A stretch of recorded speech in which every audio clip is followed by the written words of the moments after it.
내가 감히 나를 무시해? 그녀의 손이 내 머리채를 세게 잡아당겼습니다. 갑작스런 통증에 몸이 휘청였고 복도 끝에서 누군가의 그림자가 스쳐갔어요. 문은 잠겼고 비는 내렸고 임신 7개월의 저는 바닥 위로 내동댕이 쳐졌습니다. 시어머니의 분노는 이유조차 없었습니다. 단지 길에서 마주쳤는데 제가 인사를 하지 않았다는 이유였죠. 내가 그렇게 만만하니? 그 한마디가 제 인생의 가장 깊은 절벽이 되었습니다. 문 너머에 있던 남편은 아무 말도 하지 않았어요. 그저 문고리를 쥔 채 고개를 떨구었죠. 그 순간 제 뱃속의 아이가 움찔했어요. 저는 손으로 배를 감싸며 울었습니다. 제발 한 번만 문을 열어주세요.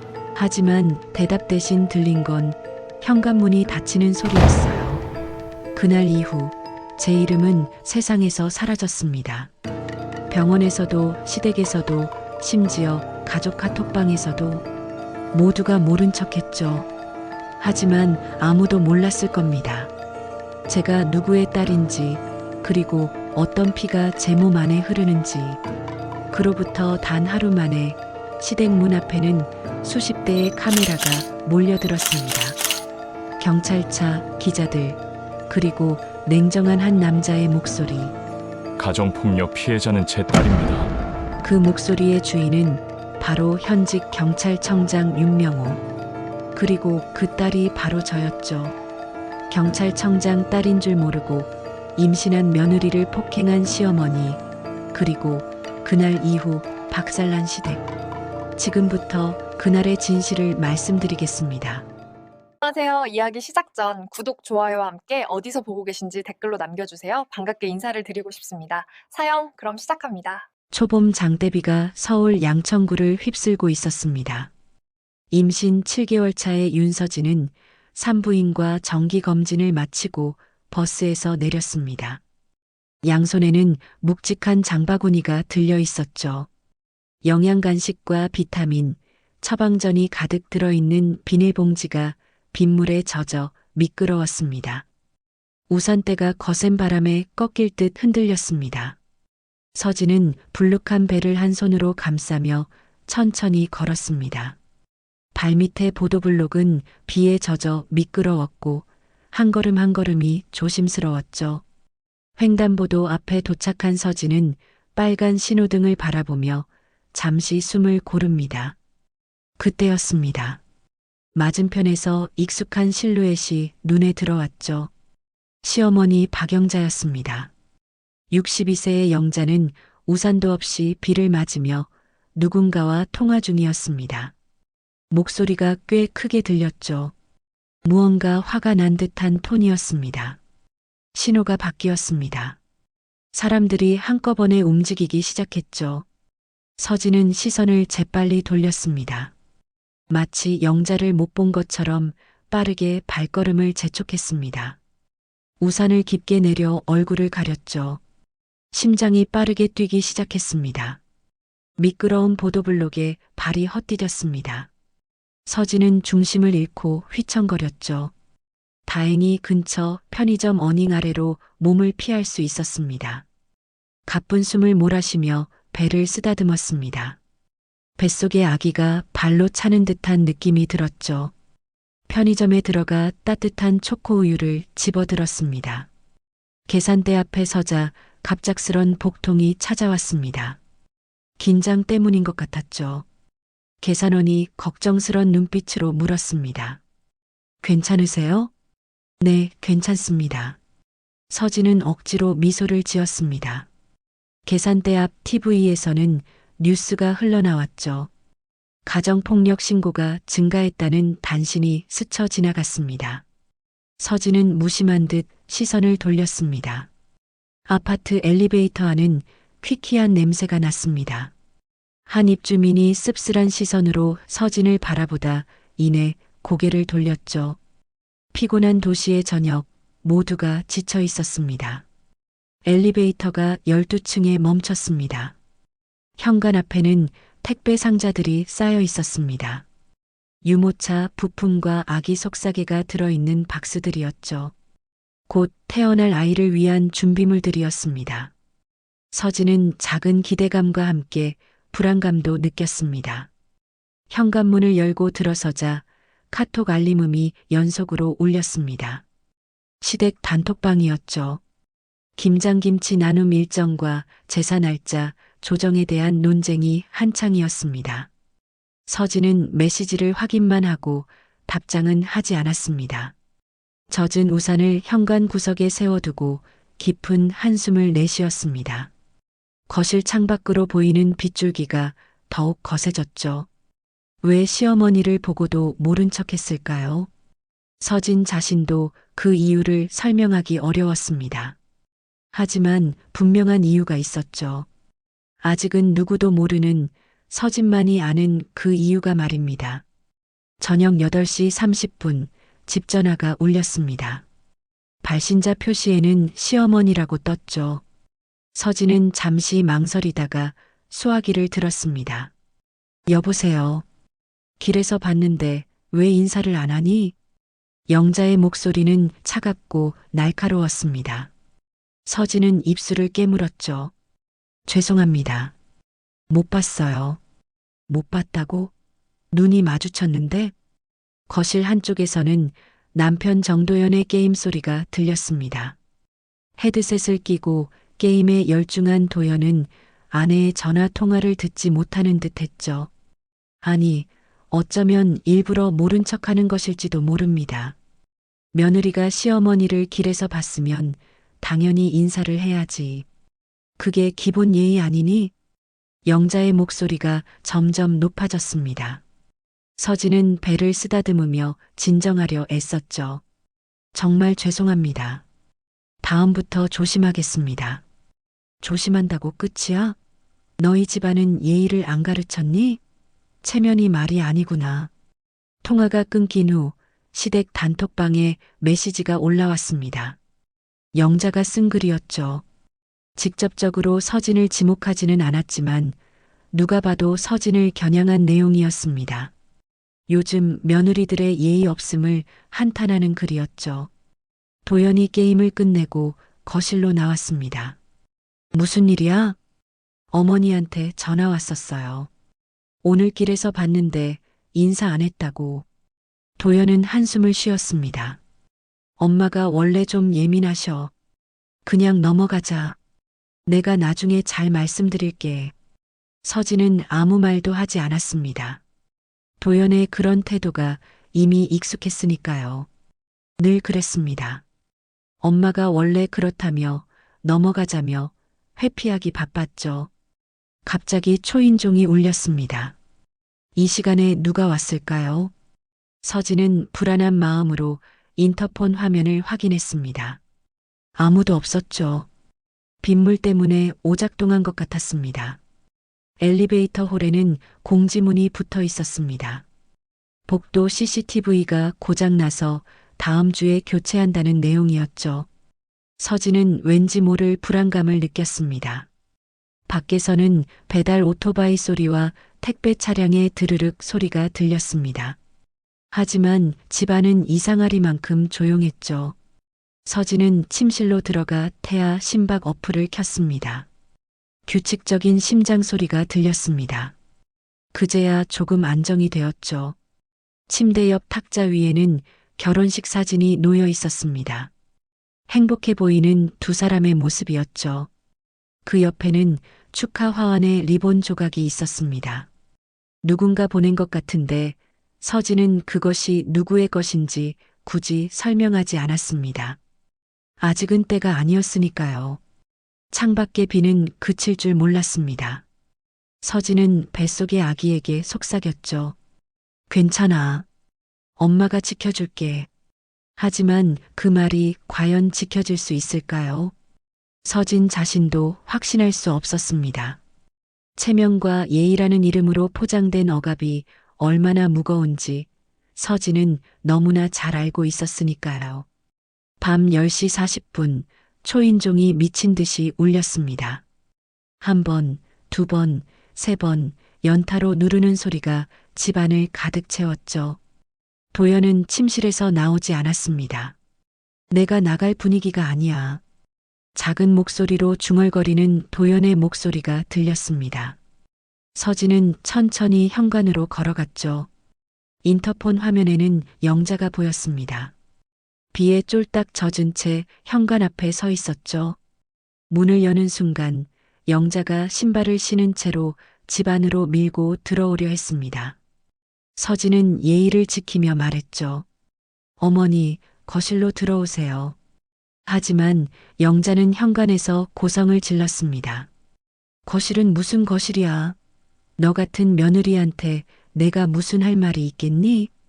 복도에서 이웃들의 인기척이 느껴졌습니다. 도어비로 그림자가 비치는 게 보였죠. 하지만 아무도 나서지 않았습니다.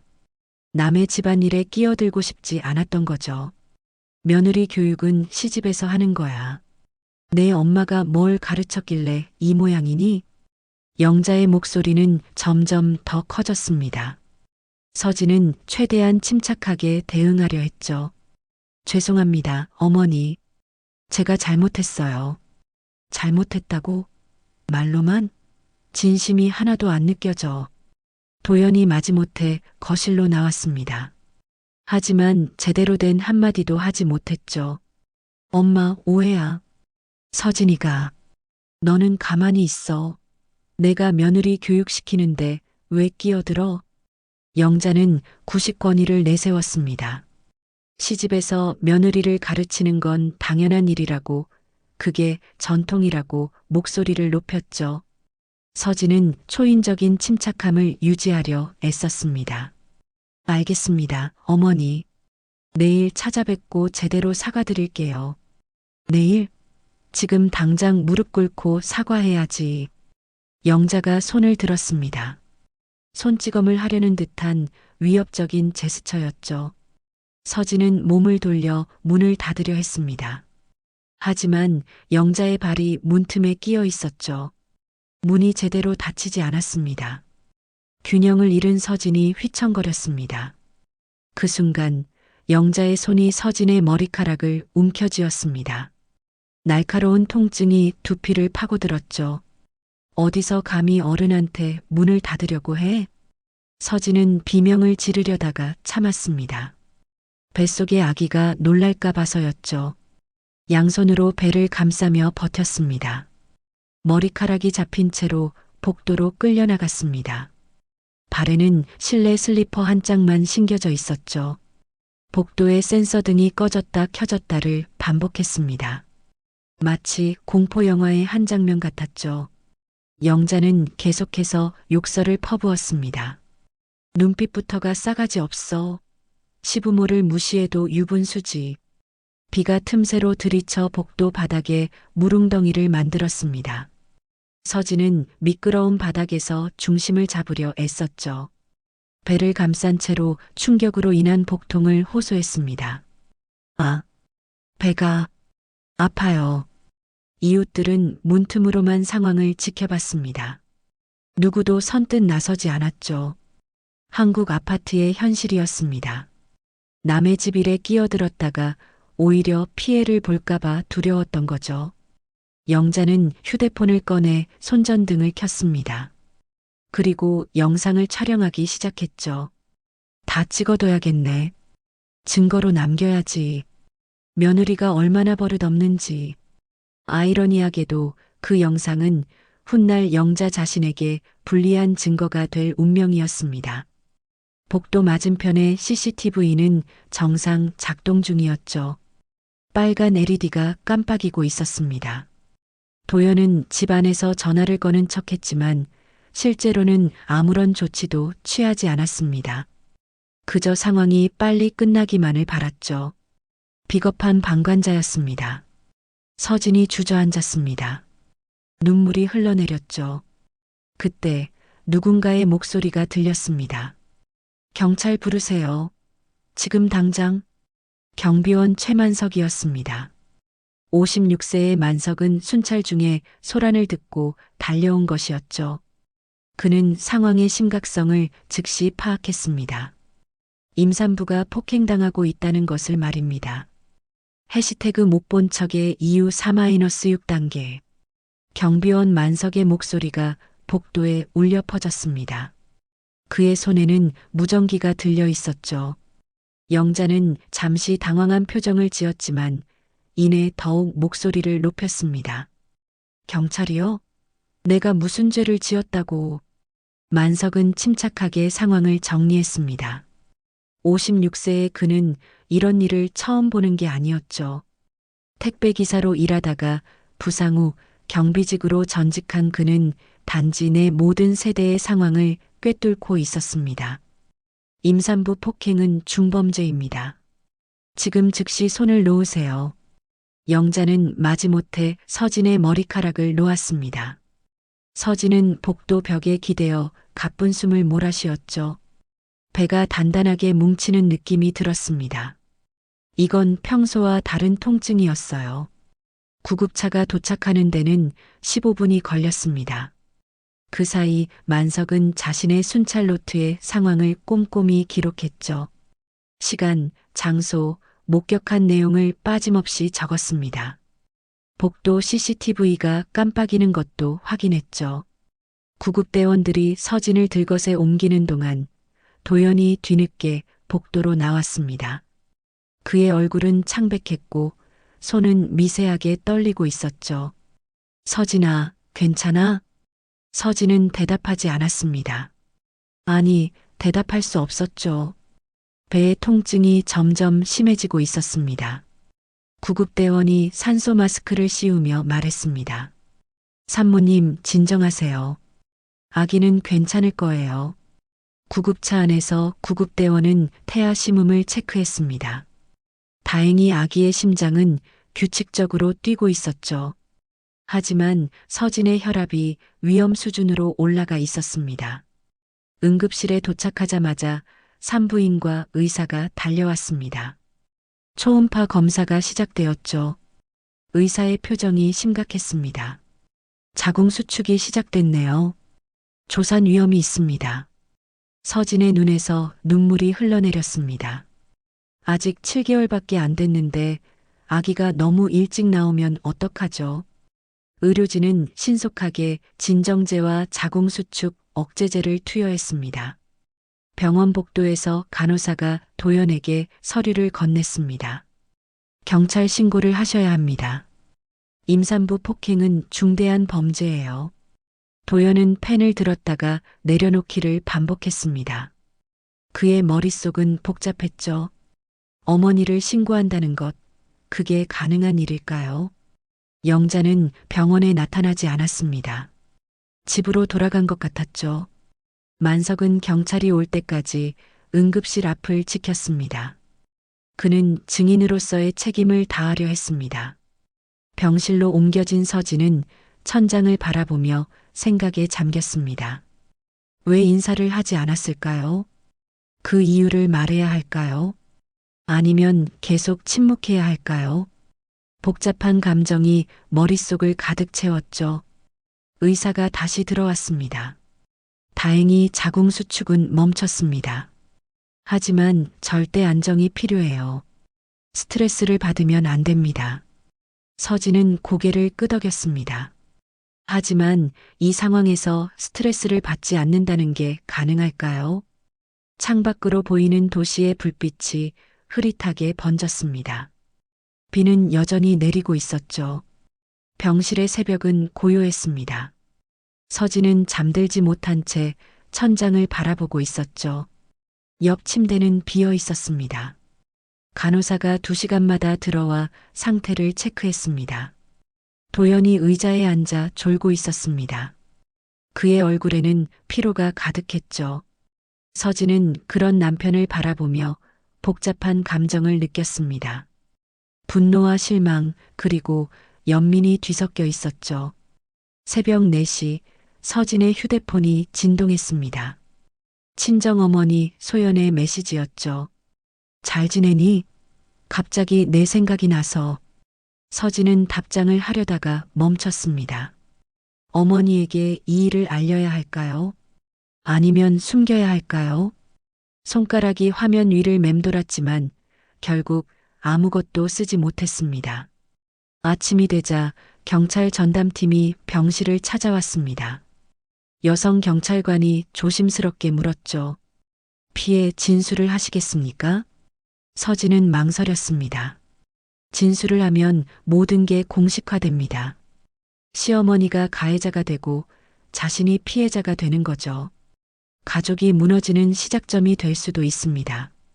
생각할 시간을 주세요. 경찰관은 고개를 끄덕였습니다. 임산부 폭행은 가중처벌 대상입니다. 피해자 보호 프로그램도 있어요. 임시 거처도 제공됩니다. 서진은 보호 프로그램이라는 말에 잠시 멈칫했습니다. 자신이 정말 보호받아야 할 처지가 된 걸까요? 결혼 3년 만에 이런 상황이 되다니 믿기지 않았죠. 도연이 깨어났습니다. 경찰을 보자 당황한 표정을 지었죠.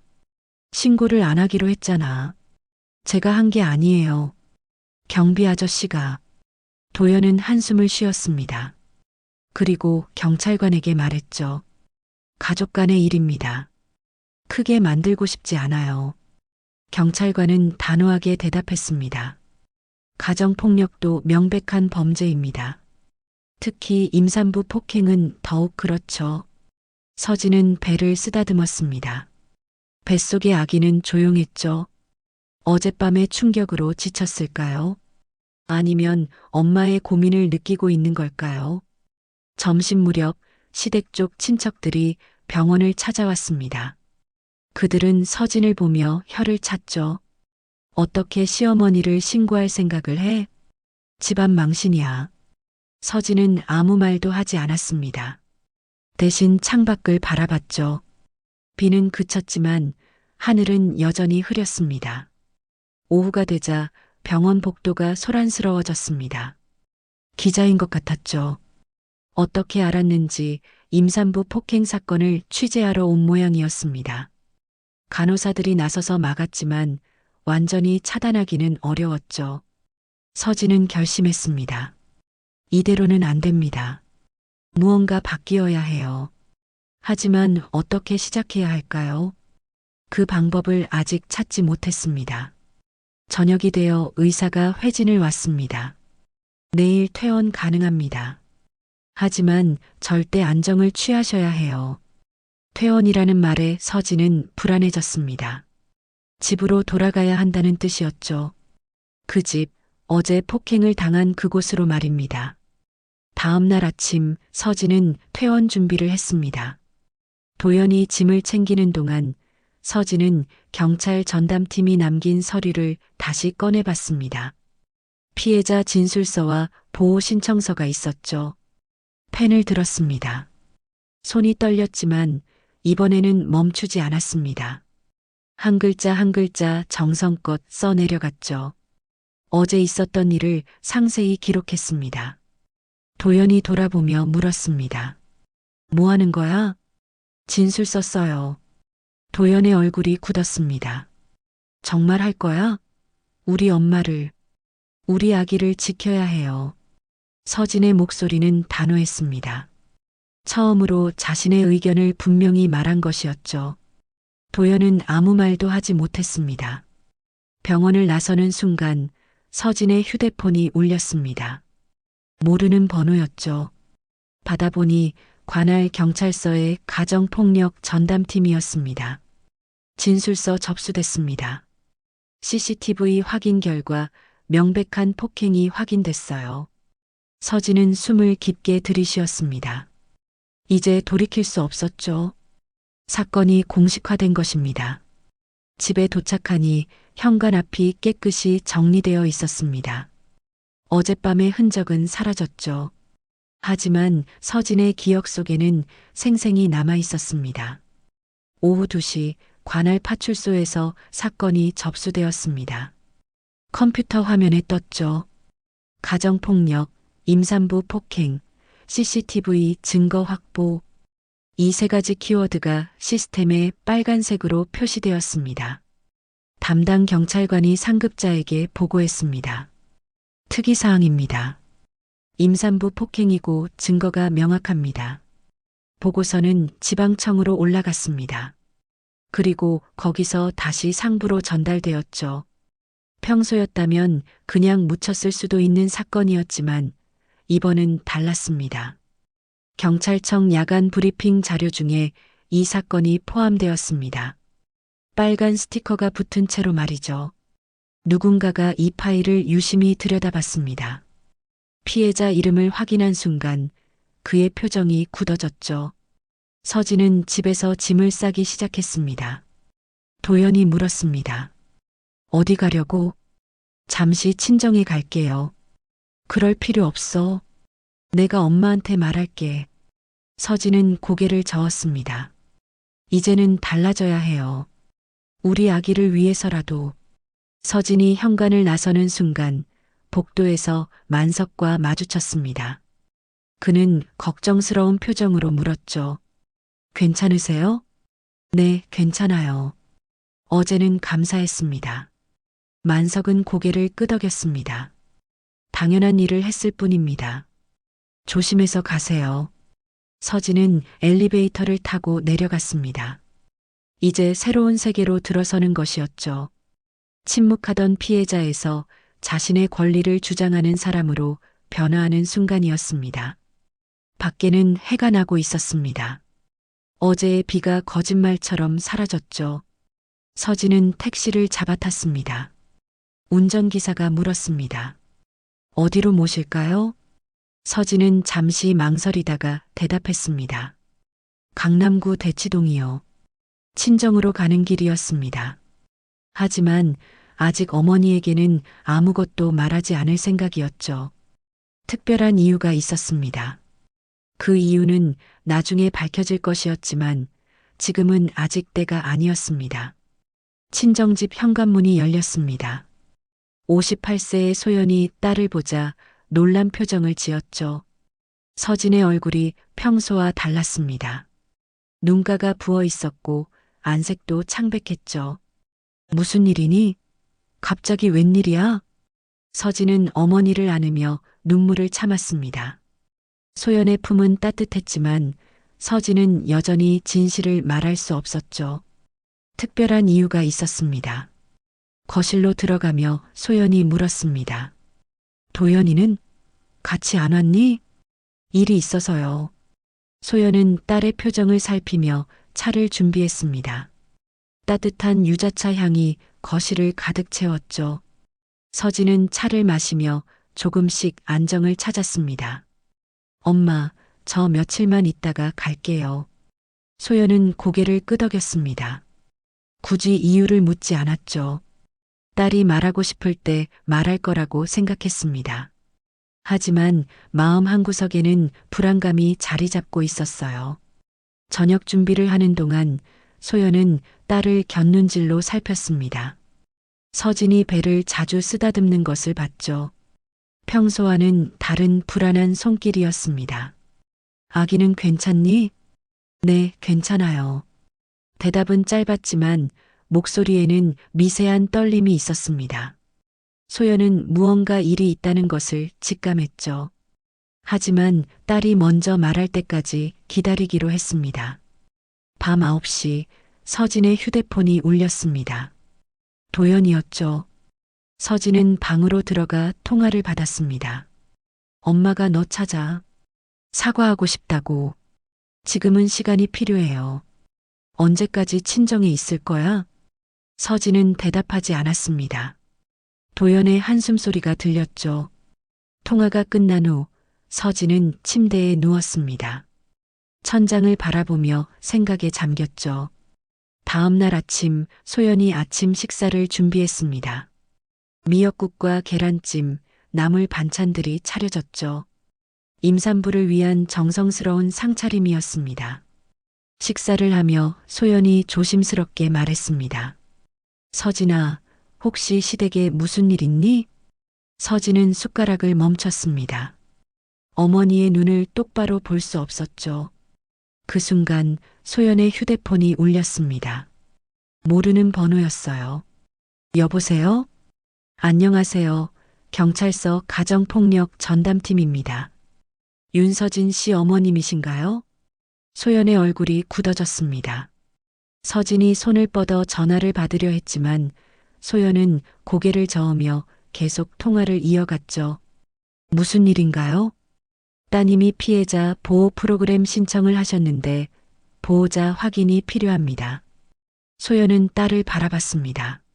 서진의 눈에는 눈물이 고여 있었죠. 이제 더는 숨길 수 없었습니다. 하지만 여전히 말하지 못하는 비밀이 하나 더 있었어요. 바로 몇 주 전 영자가 소연에게 했던 그 일 말입니다. 소연은 전화를 끊고 딸 옆에 앉았습니다. 그리고 조용히 손을 잡아주었죠. 괜찮아. 엄마가 있잖아. 그 따뜻한 손길에 서진은 참았던 눈물을 쏟아냈습니다. 하지만 여전히 그날의 진실은 말하지 못했죠. 어머니를 더 상처받게 하고 싶지 않았으니까요. 사건이 조금씩 세상에 알려지기 시작했습니다. 온라인 커뮤니티에 익명의 글이 올라왔죠. 우리 아파트에서 며느리와 시어머니가 대판 싸웠다는 내용이었습니다. 댓글이 빠르게 달리기 시작했어요. 관리사무소에는 문의 전화가 쏟아졌습니다. CCTV를 보여달라는 요청도 있었죠. 하지만 관리소장은 단호하게 거절했습니다. 개인정보는 공개할 수 없습니다. 한편 영자는 교회 모임에 나갔습니다. 평소처럼 밝은 표정을 지으려 했지만 분위기가 이상했죠. 사람들이 수군거리며 영자를 피했습니다. 무슨 일 있으세요? 한 교인이 조심스럽게 물었습니다. 영자는 아무 일 없다는 듯 웃었죠. 아니에요. 다 괜찮아요. 하지만 그날 이후로 영자에게 연락하는 사람이 줄어들었습니다. 동호회 모임에서도 마찬가지였죠. 영자는 점점 고립되어 갔습니다. 도연의 회사에서도 소문이 돌기 시작했습니다. 인사팀에서 조심스럽게 물었죠. 집안에 무슨 일 있으신가요? 아니요, 별일 없습니다. 도연은 애써 웃으며 대답했지만 동료들의 시선이 달라진 것을 느낄 수 있었습니다.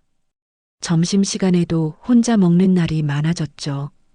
경찰 전담팀은 CCTV 원본을 확보했습니다. 복도 카메라에 선명하게 찍힌 영상이었죠. 영자가 서진의 머리를 잡고 끌어내는 장면, 서진이 배를 감싸며 쓰러지는 장면이 모두 담겨 있었습니다. 이 정도면 증거로 충분합니다. 담당 형사가 보고서를 작성했습니다. 상부에 올라갈 서류였죠. 임산부 폭행이라는 중대성 때문에 사건은 빠르게 처리되고 있었습니다. 서진은 친정에서 상담사와 화상 통화를 했습니다. 트라우마 상담이었죠. 지금 기분이 어떠세요? 무섭기도 하고 화도 나요. 그런데 이상하게 죄책감도 들어요. 상담사는 고개를 끄덕였습니다. 가정폭력 피해자들이 흔히 느끼는 감정입니다. 죄책감을 느낄 필요 없어요. 상담이 끝난 후 서진은 창밖을 바라봤습니다. 날씨가 맑았죠. 하지만 마음은 여전히 흐렸습니다. 앞으로 어떻게 될까요? 가족은 다시 회복될 수 있을까요? 저녁 무렵 한 인터넷 방송인이 이 사건을 다뤘습니다. 가정 내 갈등이 폭력으로 번진 사례라며 분석했죠. 댓글은 찬반으로 나뉘었습니다. 어떤 사람들은 서진을 지지했고 어떤 사람들은 가족 문제를 밖으로 가져간 것을 비난했습니다. 영자는 집에서 뉴스를 보고 있었습니다. 임산부 폭행 사건이 늘고 있다는 기획 보도였죠. 자신의 일은 아니었지만 왠지 불안한 마음이 들었습니다. 시댁 쪽 친척 중 한 명이 기자에게 제보를 시도했습니다. 돈을 받을 수 있을 거라고 생각했죠. 하지만 기자는 관심을 보이지 않았습니다. 증거가 부족했기 때문이었어요. 밤이 되자 서진의 휴대폰에 메시지가 왔습니다. 모르는 번호였죠. 당신이 우리 가족을 망치고 있어요. 서진은 메시지를 삭제했습니다. 하지만 불안감은 쉽게 사라지지 않았죠. 이런 일이 언제까지 계속될까요? 다음 날 오전 10시 경찰청 브리핑룸에 기자들이 모였습니다. 정례 브리핑이었지만 오늘은 특별한 발표가 있을 예정이었죠. 기자들은 무슨 일인지 궁금해했습니다. 경찰청장 윤명호가 단상에 올랐습니다. 59세의 명호는 단정한 제복 차림이었죠. 그의 표정은 평소보다 더 엄숙했습니다. 오늘 개인적으로 매우 어려운 발표를 하게 되었습니다. 기자들이 술렁거렸습니다. 청장이 개인적이라는 말을 쓴 것은 처음이었죠. 카메라 플래시가 터지기 시작했습니다. 며칠 전 발생한 임산부 폭행 사건의 피해자는 제 딸 윤서진입니다. 브리핑룸이 순간 조용해졌습니다. 그리고 곧 폭발적인 반응이 이어졌죠. 기자들이 앞다투어 질문을 던졌습니다. 청장님 따님이 피해자라고요? 가해자는 누구입니까? 명호는 손을 들어 조용히 해달라고 했습니다. 그리고 침착하게 말을 이어갔죠. 가해자는 제 딸의 시어머니입니다. 이 사건은 증거와 법에 따라 공정하게 처리될 것입니다. 화면에 CCTV 영상 일부가 공개되었습니다. 얼굴은 모자이크 처리되었지만 상황은 명확했죠. 임산부가 폭행당하는 장면이었습니다. 저는 경찰청장이기 이전에 한 아이의 아버지입니다. 하지만 이 사건은 사적 감정이 아닌 법과 원칙에 따라 처리하겠습니다. 한 기자가 물었습니다. 왜 이 사실을 공개하시는 겁니까? 가정폭력은 더 이상 집안 문제가 아닙니다. 명백한 범죄입니다. 제 딸의 사건을 통해 이를 분명히 하고 싶었습니다. 서진은 친정에서 아버지의 기자회견을 생중계로 봤습니다. 눈물이 흘러내렸죠. 아버지가 자신을 위해 이런 결정을 한 것이 고마우면서도 미안했습니다. 소연이 딸의 어깨를 감싸 안았습니다. 아빠가 너를 정말 사랑하는구나. 영자는 집에서 뉴스를 보다가 충격을 받았습니다. 며느리의 아버지가 경찰청장이었다니. 그것도 무관용 원칙으로 유명한 윤명호였습니다. 다리에 힘이 풀려 주저앉았죠. 도연은 회사에서 긴급 호출을 받았습니다. 인사팀장이 심각한 표정으로 말했죠.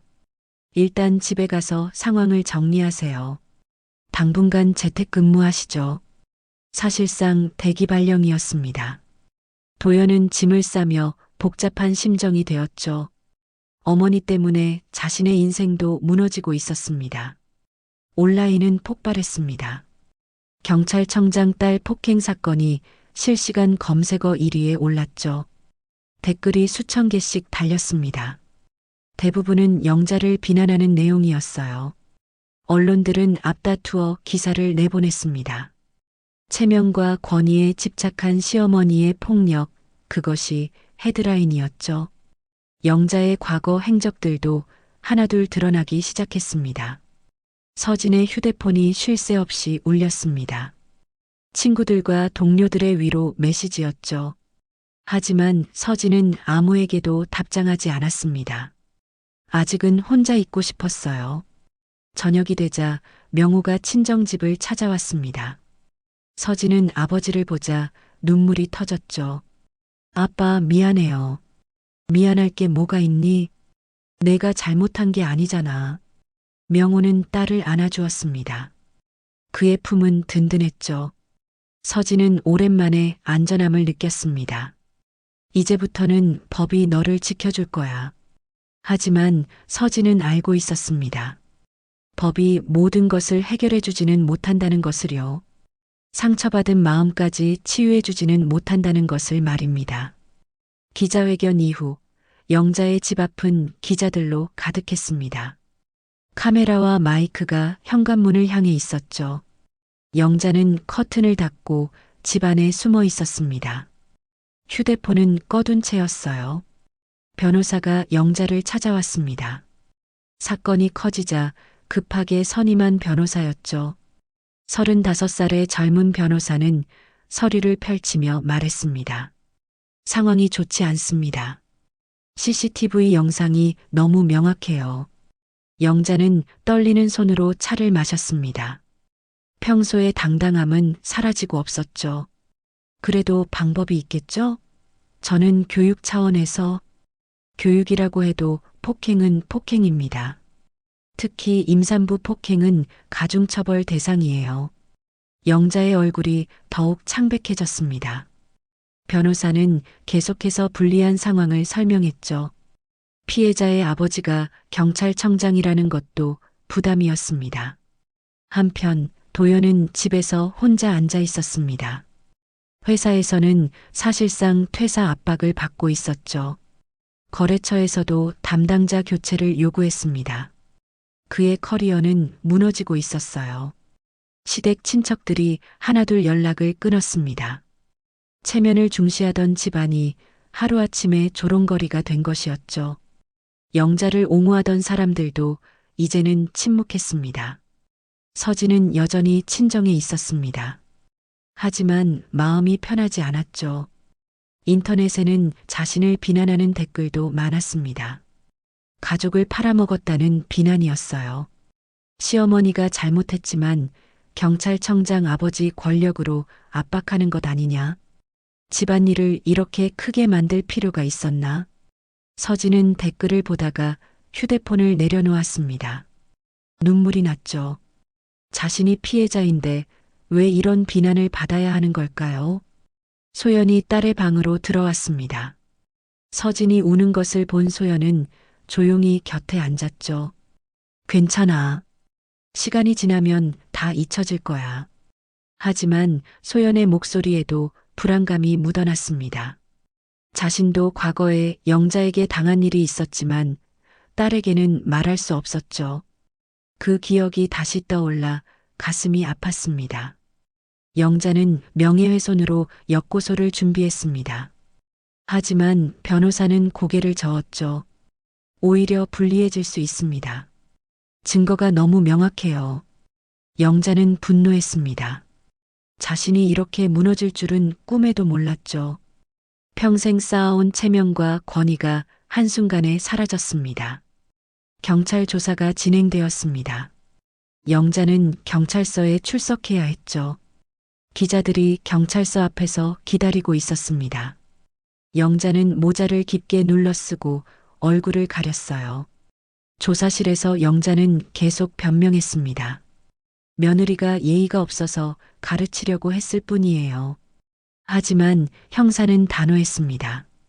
폭행은 어떤 이유로도 정당화될 수 없습니다. 영자는 결국 폭행 사실을 인정할 수밖에 없었습니다. CCTV 영상 앞에서는 변명의 여지가 없었죠. 하지만 여전히 자신의 잘못을 인정하지 않으려 했습니다. 도연은 서진에게 전화했습니다. 엄마가 사과하고 싶다고 해. 한 번만 만나줄래? 서진은 거절했습니다. 아직은 아니에요. 시간이 더 필요해요. 도연의 목소리에 짜증이 묻어났습니다. 언제까지 이렇게 살 거야? 우리 다 망하고 있어. 서진은 전화를 끊었습니다. 남편마저 자신을 이해하지 못한다는 사실이 슬펐죠. 뱃속의 아기가 발로 차는 것을 느끼며 서진은 아기에게 속삭였습니다. 미안해. 엄마가 더 강했어야 했는데. 재판날이 다가왔습니다. 영자는 기소되었고 첫 공판이 열렸죠. 법정은 방청객들로 가득했습니다. 언론의 관심도 뜨거웠어요. 영자는 피고인석에 앉았습니다.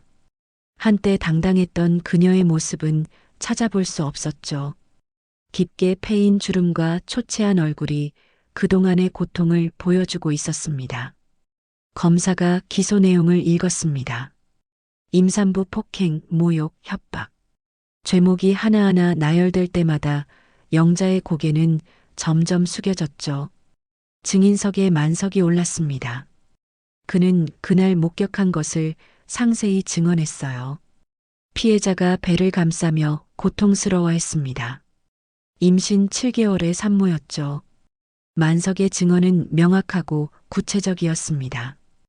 순찰 노트에 기록한 내용을 바탕으로 시간과 상황을 정확히 설명했죠. CCTV 영상이 법정에서 재생되었습니다. 영자가 서진의 머리를 잡고 끌어내는 장면이 스크린에 비쳤죠. 방청객들 사이에서 탄식이 흘러나왔습니다. 영자의 변호사가 변론했습니다.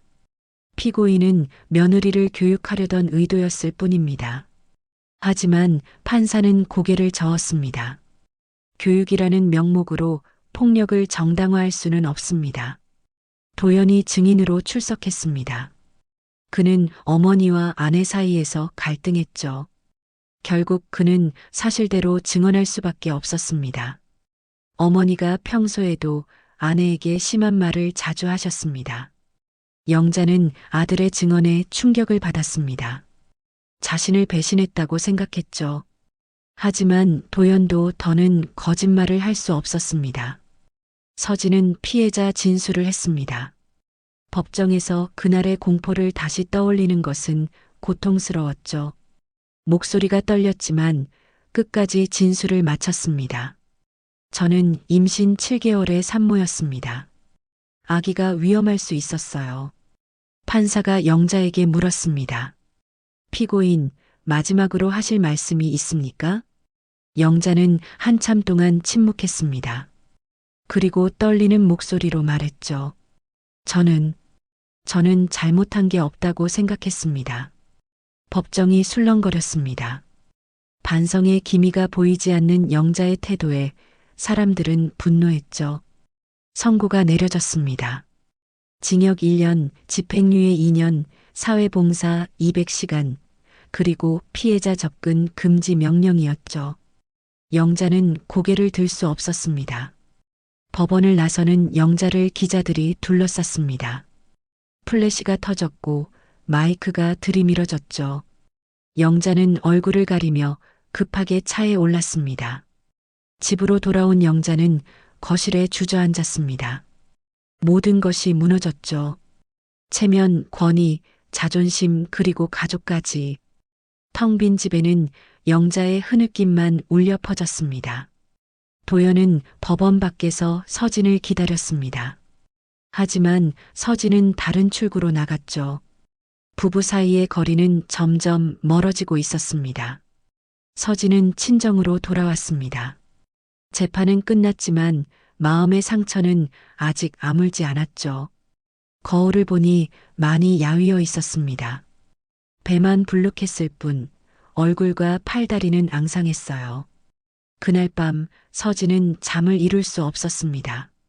재판은 끝났지만 왜 이렇게 마음이 무거울까요? 창밖을 보니 보름달이 떠 있었습니다.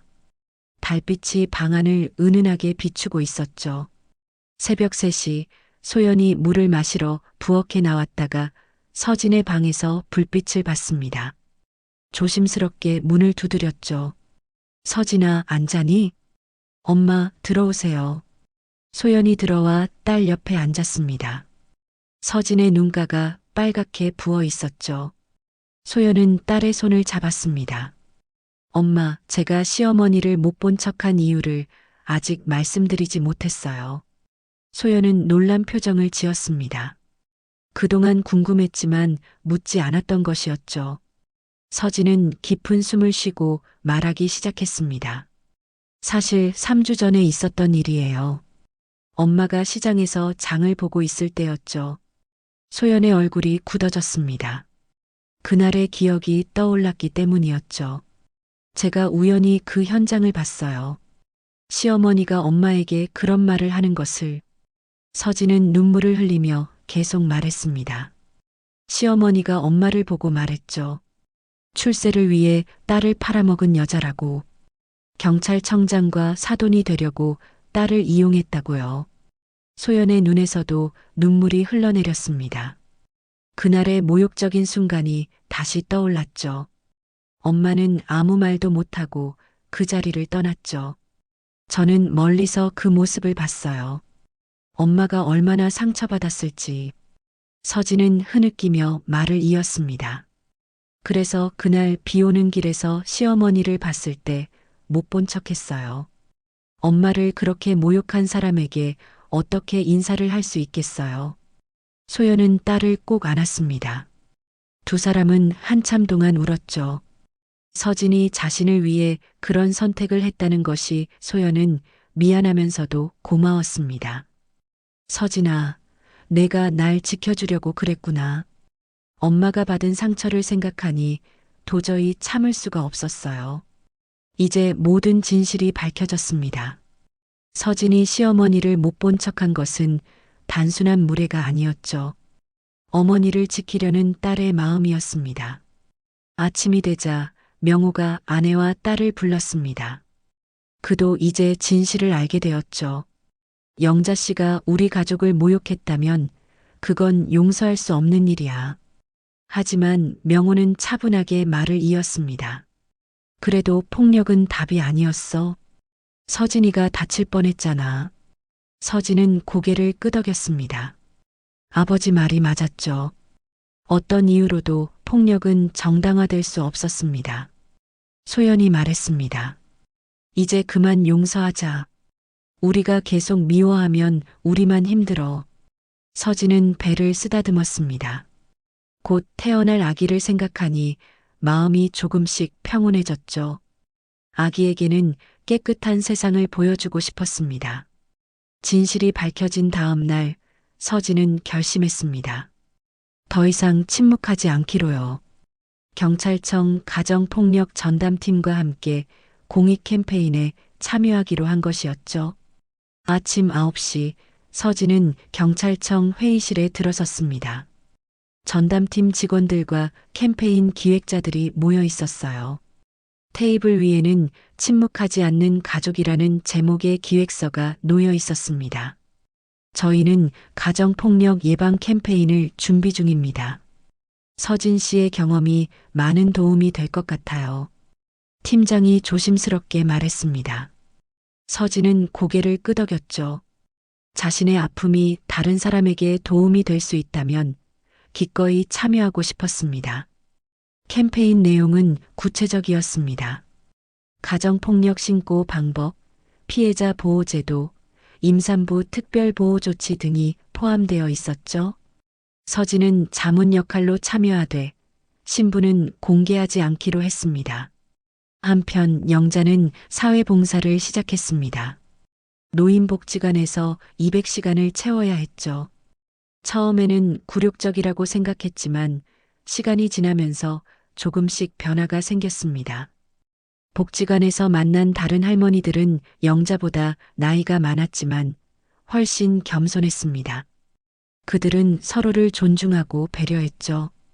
영자는 그동안 자신이 얼마나 오만했는지 깨닫기 시작했습니다. 도연은 새로운 직장을 찾고 있었습니다. 이력서를 수십 곳에 넣었지만 반응이 좋지 않았죠.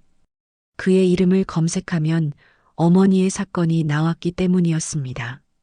어느 날 작은 스타트업에서 면접 제안이 왔습니다.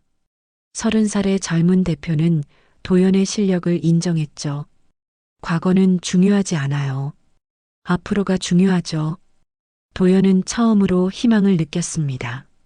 새로운 시작이 가능할지도 모른다는 생각이 들었죠. 서진은 출산이 가까워지자 병원에 입원했습니다. 예정일보다 2주 정도 빨랐지만 의사는 걱정하지 말라고 했죠. 아기는 건강했습니다. 입원실에서 서진은 도연에게 전화했습니다. 곧 아기가 태어날 것 같아요. 도연은 망설이다가 물었습니다. 내가 가도 될까? 아기 아빠니까 당연히 와야죠. 도연의 목소리가 떨렸습니다. 감동과 미안함이 뒤섞인 감정이었죠. 소연과 명호도 병원으로 왔습니다. 대기실에서 도연과 마주친 순간 잠시 어색한 침묵이 흘렀죠. 하지만 명호가 먼저 손을 내밀었습니다. 아기가 태어나면 새로운 시작이야. 도연은 장인의 손을 잡았습니다. 눈물이 날 것 같았지만 참았죠. 분만실에서 서진은 진통과 싸우고 있었습니다. 3시간의 진통 끝에 드디어 아기 울음소리가 들렸죠. 건강한 여자아이였습니다. 간호사가 아기를 서진에게 안겨주었습니다. 작고 따뜻한 생명체였죠. 서진은 눈물을 흘리며 아기를 꼭 안았습니다. 안녕, 가연아. 엄마야. 윤가현, 그것이 아기의 이름이었습니다. 가장 아름답고 현명하게 자라라는 의미였죠. 도연이 분만실로 들어왔습니다. 아기를 본 순간 그의 눈에서도 눈물이 흘렀죠. 정말 예쁘다. 우리 딸. 부부는 오랜만에 함께 웃었습니다. 아기라는 새로운 생명이 그들에게 희망을 주었죠. 1개월이 지났습니다. 서진은 산후조리원을 나와 새로운 집으로 이사했습니다. 작은 빌라였지만 햇살이 잘 드는 따뜻한 곳이었죠. 도연은 매일 저녁 딸을 보러 왔습니다. 아직 함께 살지는 않았지만 조금씩 관계를 회복하고 있었어요. 가연이를 목욕시키고 기저귀를 갈고 우유를 먹이며 아빠가 되어갔습니다. 영자는 여전히 접근 금지 명령 때문에 손녀를 볼 수 없었습니다. 하지만 도연이 가끔 사진을 보여주었죠. 영자는 사진 속 아기를 보며 눈물을 흘렸습니다. 정말 예쁘구나. 영자의 목소리에는 후회가 묻어났습니다. 자신의 오만함 때문에 손녀의 탄생을 함께하지 못한 것이 너무 아팠죠. 사회봉사를 계속하며 영자는 많이 변했습니다. 복지관에서 만난 할머니들과 친구가 되었고 그들의 이야기를 들으며 공감하는 법을 배웠죠. 어느 날 복지관 관장이 영자를 불렀습니다. 봉사 시간이 거의 끝나가는데 계속 오실 생각 없으세요? 영자는 놀랐습니다. 처벌로 시작한 봉사활동이 이제는 의미 있는 일이 되어 있었죠. 네, 계속 오고 싶어요. 침묵하지 않는 가족 캠페인이 시작되었습니다. 서진의 자문으로 만들어진 내용은 현실적이고 구체적이었죠. 전국의 경찰서와 주민센터에 포스터가 붙었고 SNS에서도 확산되었습니다. 캠페인의 핵심 메시지는 간단했습니다. 가정폭력은 범죄입니다. 침묵하지 마세요. 도움을 요청하세요. 많은 사람들이 공감하고 지지를 보냈죠. 어느 날 서진에게 한 통의 편지가 왔습니다. 캠페인을 보고 용기를 얻어 신고했다는 한 여성의 감사 편지였죠. 서진은 편지를 읽으며 뭉클했습니다. 자신의 아픔이 누군가에게 힘이 되었다는 것이 감동적이었어요. 가연이가 100일이 되던 날 작은 잔치를 열었습니다. 소연과 명호 그리고 도연이 함께했죠. 조촐했지만 따뜻한 모임이었습니다. 명호가 손녀를 안으며 말했습니다. 가연아, 할아버지야. 넌 정의롭고 당당한 사람이 되렴. 소연도 손녀에게 축복을 전했습니다. 사랑받고 사랑할 줄 아는 아이가 되길. 도연이 서진에게 조심스럽게 물었습니다. 우리 다시 시작할 수 있을까? 서진은 잠시 생각하다가 대답했습니다. 시간이 필요해요. 하지만 가연이를 위해서라도 노력해보죠. 도연은 고개를 끄덕였습니다. 급하지 않게 천천히 신뢰를 쌓아가기로 했죠. 5개월이 지났습니다. 영자의 접근 금지 명령이 일부 완화되었습니다. 법원은 영자의 변화를 인정하고 제한적인 면회를 허가했죠. 첫 만남은 중립적인 장소인 카페에서 이루어졌습니다.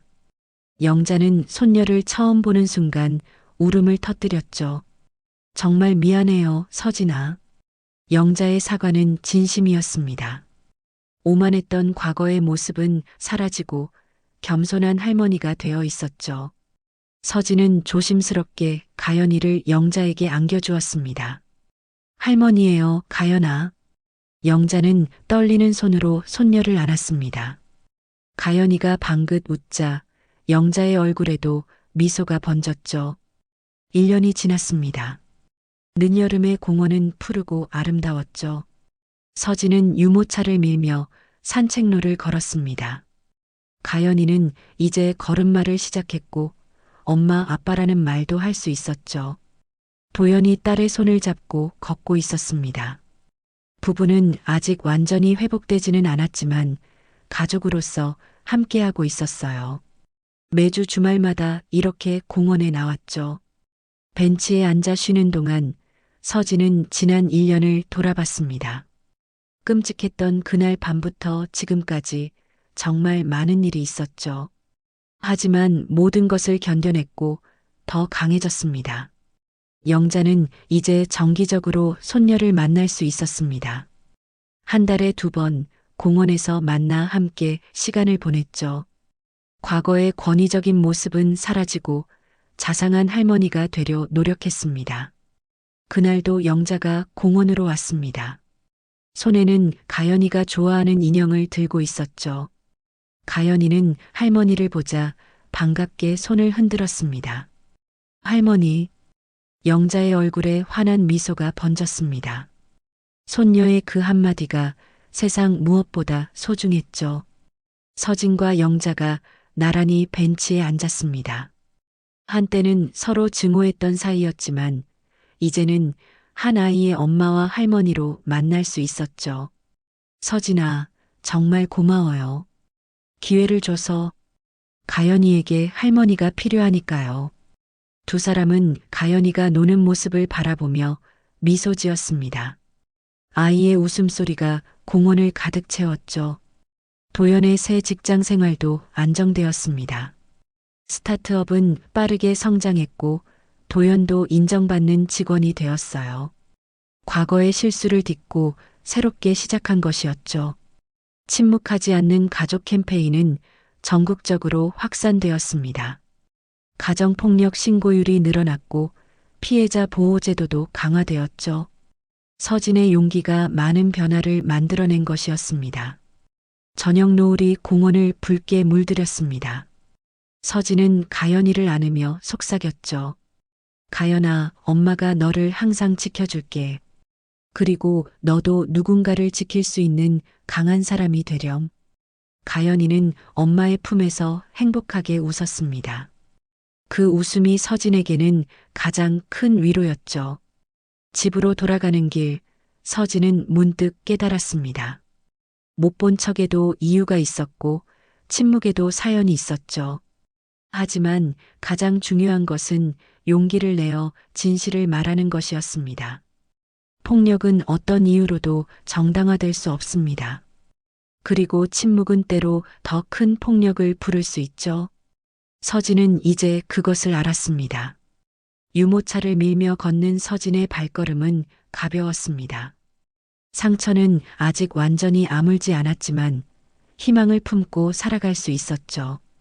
가연이와 함께라면 어떤 미래도 맞이할 수 있을 것 같았습니다. 하늘에는 별이 하나둘 떠오르고 있었습니다. 새로운 내일을 약속하는 듯이 반짝이고 있었죠. 서진은 딸의 손을 꼭 잡고 집으로 향했습니다. 이제는 두려움 없이 당당하게 말입니다.